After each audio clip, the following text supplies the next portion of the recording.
জয়গুরু। পরম জয়গুরু। প্রেমময় পরমদয়াল শ্রী শ্রী ঠাকুরের রাঙারাতুল চরণে এতক্ষণ যারা নামামৃত সুধা পান করলেন, তাদের মানব জীবন শ্রেষ্ঠ জীবনের একমাত্র উদ্দেশ্য ঈশ্বর প্রাপ্তি। তা যেন এই জীবনেই সফল হয়, এই কাতর প্রার্থনা। শ্রী শ্রী ঠাকুর বললেন, পারিবারিক শিক্ষার ক্ষেত্রে যে কত বড় বৈপ্লবিক চিন্তা ছিল ঠাকুরের। আমরা প্রত্যেকে এক একটা পরিবার থেকে এসেছি, তা ভাবতে গেলেই আশ্চর্য হতে হয়। শ্রী শ্রী ঠাকুর বললেন, পারিবারিক শিক্ষা যদি সুষ্ঠু না হয়, তাহলে বিদ্যালয়ের শিক্ষা শিশুকে সর্বাঙ্গীন সার্থকতা দান করতে পারে না।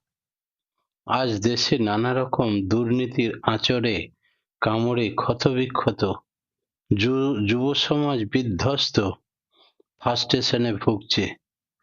আইনের ভয় ছাড়া কাউকেই ভয় করে না, সংযত করা যায় না মানুষকে। এই অবস্থা কেন? সকলেই তো পিতামাতার মাধ্যমে জন্মগ্রহণ করেছে।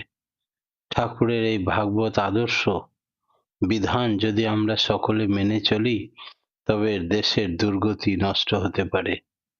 এছাড়া ধাপে ধাপে বেড়েই যাবে। শিক্ষাদানকালে শ্রী শ্রী ঠাকুর শিক্ষককে বিশেষভাবে সচেতন এবং সাবধান থাকতে বলেছেন। তিনি বলেছেন, শিক্ষক যা শেখায় তা যতটা সঞ্চারিত হয়, শিক্ষক চরিত্র ছাত্রের মধ্যে সঞ্চারিত হয়ে যায়। শিক্ষকের বন্ধন যদি না হয় এবং সম্বন্ধ যদি মধুর না হয়ে ওঠে, যদি টাকা পয়সার সঙ্গে সম্পর্ক হয়, ছাত্রের জীবনের উপরে যদি কোনো দরদ না থাকে, তার শিক্ষা কল্যাণপ্রদ হবে না। শ্রী শ্রী ঠাকুরের অগ্নিগর্ভ বাণী, চরিত্রহীন শিক্ষক ছাত্রের জীবন ভক্ষক। শিক্ষক যদি সুনিয়ন্ত্রিত চরিত্রের অধিকারী না হন, তিনি যদি নিষ্ঠাবান সদাচারী দরদী মানুষ না হন, তার ছাত্র যদি তাকে ভালোবাসে, তাহলে ছাত্র তাকে অনুসরণ করে, সেই মতো শিক্ষাই সে লাভ করবে। পুঁথিগত বিদ্যা যদি তার বেশি নাও থাকে, তবুও যদি আচরণে প্রজ্ঞাদীপ্ত হয়, তবে ছাত্র আচরণ গড়ে উঠবে দীপ্ত রূপে। তাই শ্রী শ্রী ঠাকুর শিক্ষকের আসন নির্ধারণ করলেন একজন গভর্নরের সঙ্গে তুলনা করে। শিক্ষককে এতখানি আদর্শপরায়ণ হতে হবে। শ্রী শ্রী ঠাকুর বাণীতে বললেন, দায়িত্ব ভরা যা কিছু তার সবার সেরা শিক্ষকতা, ইষ্টনিষ্ঠ স্বভাব ছাড়া অধ্যাপনা বর্বরতা। শিক্ষক ইষ্টস্বার্থীর স্বভাব না হলে, অনিষ্টস্বার্থী স্বভাব হলেই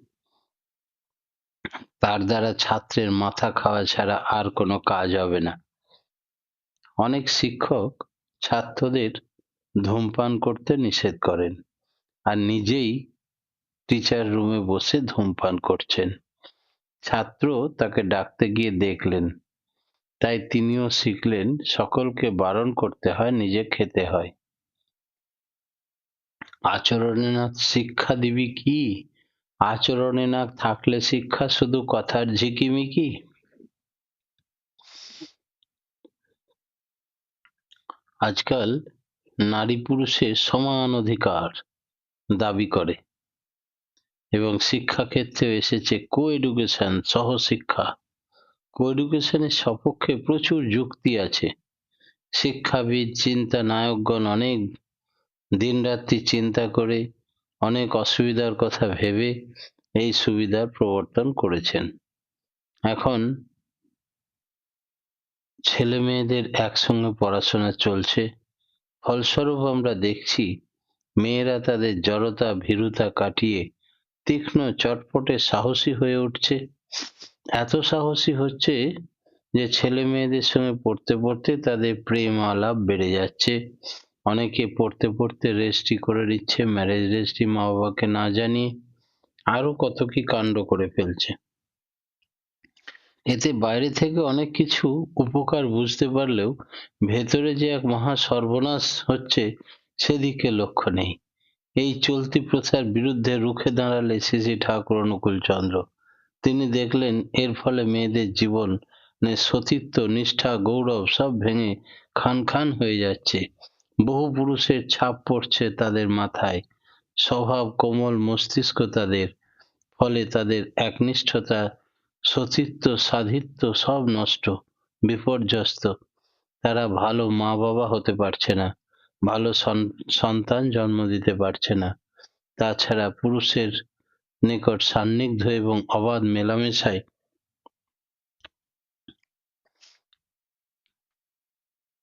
মেলামেশায় মেয়েদের অনেক সময় কামতুর ভাব জেগে ওঠে। তখন তারা হয়ে পড়ে দুরন্ত দুষ্ট কামের অসহায় শিকার। এই অশনি সংকেত, বলছেন ঠাকুর, ছেলে মেয়ে একযোগেতে করলে পড়াশোনা, পড়ার সাথে বাড়ে প্রায়ই কামের উপাসনা। এইভাবে ছেলে মেয়েরা লেখাপড়া করতে করতেই যে শারীরিক, মানসিক, নৈতিক, দৈহিক, সার্বিক পতন ঘটে থাকে, এ সহশিক্ষা প্রথা কতটা কুফল আনতে পারে তা মানুষ বুঝতে পারছে প্রতি পদক্ষেপে।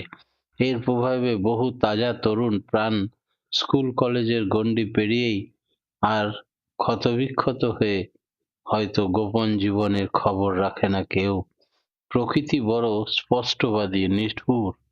তাই ভবিষ্যতে এইসব ছেলে মেয়েদের মধ্যে দেখা যায় মানসিক বিকৃতি, সুষ্ঠু সংসার গঠনে অক্ষমতা, সুসন্তান সৃষ্টিতে অপারগতা। দুনিয়ায় এই প্রথা যত ভালোই বলুক, ঐশী বিধানে এটা অচল। শ্রী শ্রী ঠাকুর বলছেন, ওরে পাগল, বুঝিস নাকি নরক নিশান উঠছে কোথায়? একটা প্রধান নমুনা দেখ বিদ্যালয়ে সহশিক্ষায়। নরক নিশান বলছেন ঠাকুর, কেবল শিক্ষাক্ষেত্রেই নয়, অন্যান্য যেসব জায়গাতে নারী পুরুষের ঘনিষ্ঠতার সুযোগ আছে সেখানে এই সব দোষের সঞ্চার ঘটতে পারে। যেমন চাকরি করা, চাকরি ক্ষেত্রে মেয়েদের বহু পুরুষের সংসর্গে আসতে হয়। সব মেয়ে সমান নয়, সবার সব পুরুষ সমান নয়। পারস্পরিক আকর্ষণে বহু অবাঞ্ছিত ঘটনা দৈহিকভাবে না ঘটলেও মনোজগতে কিন্তু ঘটে থাকে। তাই মেয়েদের চাকরি করার পক্ষেও সামাজিক এবং অর্থনৈতিক যত জোরালো যুক্তি হাজির করা হোক না কেন, শ্রী শ্রী ঠাকুর তার বক্তব্য স্পষ্ট ভাষায় জানিয়ে দিয়েছেন, মেয়ের চাকরি মহাপাপ, বিপর্যস্ত শ্বশুর বাপ। যে মেয়েরা চাকরি করে জননজাতি তারাই মারে। আমাদের মতো পাণ্ডিত্য অভিমানী প্রগতিবাদীরা একথা ভালো নাও লাগতে পারে। অনেকেই প্রকৃতির বিধানের ফলাফল ফলবেই। আগেই পুরুষোত্তম সত্তাপথের দিশারি আমরা। তাই প্রবৃত্তির সাথে আপোষ রফা নেই। মানুষের হাতে ভালো হবে, যাতে ভালো হয় বিধাতা সেই বিধান দিয়ে রেখেছেন বিনা দ্বিধায়। প্রবৃত্তি নিম্নগামী, প্রবৃত্তিপরায়ণ মানুষ অধোগতি লাভ করে। তার পথের সহায়ক নয় বলেই তিনি ইষ্ট পুরুষ নির্দেশিত পথকে উল্টো পথ, কিন্তু বিধান কখনো পরিবর্তিত হয় না। আজকাল নারী পুরুষের অবাধ নৈকট্যের ফলে ইচ্ছামতো বিবাহ অনেকই হচ্ছে। যে কোনো স্তরের নারী যে কোনো স্তরের ছেলেকে বিয়ে করে ফেলছে। বর্ণ বিভাগ বৈষম্য এগুলোকে সেকেলে বলে খ্যাতি দিচ্ছে। এগুলো ক্ষতিকর প্রথা বলছে, তাই পরিত্যাগ করছে। অবশ্য এটা ঘটছে বেশিরভাগই তথাকথিত শিক্ষা সভ্যতার আলোকপ্রাপ্ত মহলে। উৎকৃষ্ট বর্ণের মেয়েরা যাতে নিকৃষ্ট বর্ণের ছেলেকে বিবাহ করে, তার জন্য আমাদের সরকার বাহাদুর উৎসাহ দান করেন। কিন্তু এমনতর বিবাহের ফলে যে কত ক্ষতি হচ্ছে সে কথা ভাবেই না। এই মিলনের ফলে যেসব সন্তান জন্মায় তারা হয় বিশ্বাসঘাতক, আর্যকৃষ্টি বিদ্বেষী, মানসিক বিকৃতি সম্পন্ন, স্বল্পায়ু, এক কথায় জীবন ধর্মহীন। আজ প্রগতির নামে বিধিকে অবজ্ঞা করে যে স্বেচ্ছাচারের জোয়ার, সেখানে ফলাফল নিয়ে কোনো চিন্তারই অবকাশ নেই।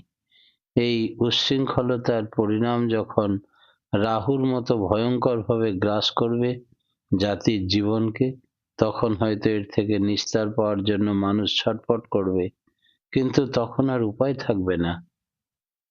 তখন এত বেশি কুজাত দেশে ভরে যাবে, তারাই হবে সংখ্যাগুরু।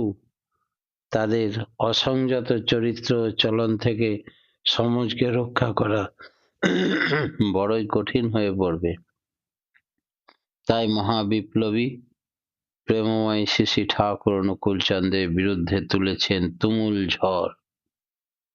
বজ্রকণ্ঠে তিনি জানিয়েছেন, যেভাবে পারো প্রতিলোম বিবাহ, অর্থাৎ উচ্চ বর্ণের নারীর সাথে নিম্ন বর্ণের পুরুষের বিবাহ বন্ধ করো। পুরুষ বা নারী কেউই এর ফাঁদে পড়ো না, লৌহ হস্তে একে নিরোধ করো। উঁচুর মেয়ে নিলে ঘাড়ে, বংশ নাশে লক্ষ্মী ছাড়ে। পুরুষের বিয়ে উচ্চ ঘরে, বাড়ে আপদ বংশ মরে। বিধির ব্যতিক্রম করলে ফল যা ফলার তা হবেই। আগুনকে যদি সহ্য না করতে পারি, তাই বলে আগুনের দাহিকা শক্তি নিঃশেষ হয়ে যাবে না। আগুনের যা কাজ যেখানে থাকবে, সেখানে আগুনের কাজ আগুন করবে।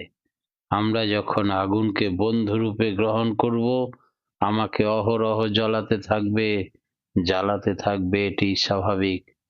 আলিঙ্গন করতে যাচ্ছি, তখন লোকশিক্ষক এসে বলছেন, সাবধান, আর এগিয়েও না, পুড়ে মরবে। এই হচ্ছে ব্যাপার। শ্রী ঠাকুর কথাগুলি শ্রদ্ধা সহকারে পর্যালোচনা করলে দেখা যাবে যে প্রত্যেকটি ব্যক্তি বর্তমান যুগের এক একটি বিরাট বিপ্লবাত্মক মহাবাণী। মরণের বিরুদ্ধে, শয়তানের বিরুদ্ধে, অসতের বিরুদ্ধে এই অভিযান ঠাকুরের। শ্রদ্ধাহারা, বিকেন্দ্রিক মানবকুলকে তিনি গড়ে তুলতে চেয়েছেন শ্রদ্ধাবান, সুকেন্দ্রিক করে। প্রতিটি বিষয়ের অসংখ্য উদাহরণ তুলে ধরেছেন।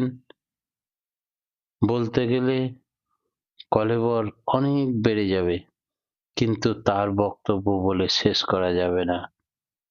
বর্তমান এক অসহনীয় যুগ যন্ত্রণায় ছটফট করছে মানুষ।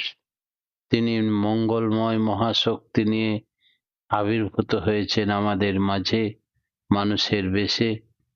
জাতীয় সমস্যাগুলির সমাধান কিভাবে করা যায় তা না জানালেও, না বুঝালে সর্বশক্তিমান পরম পুরুষের একটা দিক অজানা থেকে যাবে, আর মানুষ জ্বলতে থাকবে, পুড়তে থাকবে সারা জীবন, কারণ না জেনে অবোধের মতো।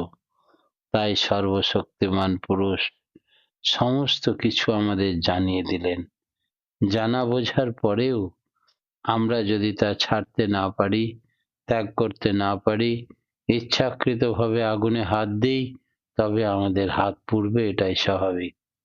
এই বিষয়ে অনুসন্ধিৎসু আগ্রহী মন নিয়ে যারা এগিয়ে আসবে, শ্রী ঠাকুরের সুবিপুল সাহিত্য পাঠ করবেন, বুঝবেন, শুনবেন, তারা উপকৃত হবেন।